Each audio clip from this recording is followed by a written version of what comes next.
Usia 16 tahun nggak telat kan kalau baru mau nambah tinggi badan, nggak telat banget. Kamu cewek apa cowok nih? Kayak nggak tahu ya ini cewek apa cowok ya. Kalau cowok itu cepet-cepetnya sampai usia 21 tahun. Di atas itu masih bisa tapi nggak secepat sampai usia 21 tahun itu. Kalau cewek biasanya patokannya 19 tahun sih. Nah, jadi kalau misalnya nggak dimaksimalin dari sekarang ya besok agak susah gak? Nah, aku dulu maksimalinnya usia 15 tahun aku sadar kalau misalnya tinggi badan itu penting banget. Waktu itu karena mau masuk ke dinasan sama mau masuk paskibraka tapi sayang gagal.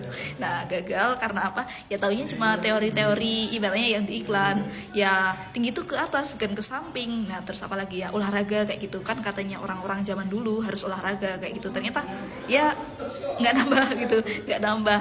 Nah waktu itu karena apa, susunya juga katanya tinggi kalsium, ternyata kalsium karbonat jadi penyerapannya juga rendah. Nah olahraga tapi kalau misalnya nutrisinya nggak terpenuhi juga kayak kok nggak bermanfaat jadi aku ya. Nah kayak gitu. Nah akhirnya pas tahun berapa ya aku lupa, tapi usia 20 tahun aku kan masuk kuliah, dan waktu itu aku itu jadi salah satu asisten matkul di kesehatan dan gizi anak, dan kebetulan dosennya itu dosen plus dokter.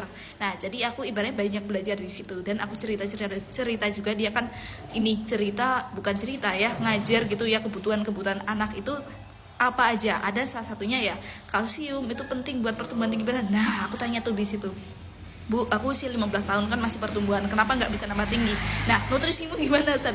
Nggak bernutrisi sepertinya Bu. Nah itu faktornya, makanya pas usia 20 tahun itu, nah aku bisa naik 4 cm dalam waktu 1 bulan. Aku nyoba salah satu suplemen dari Tiongkok.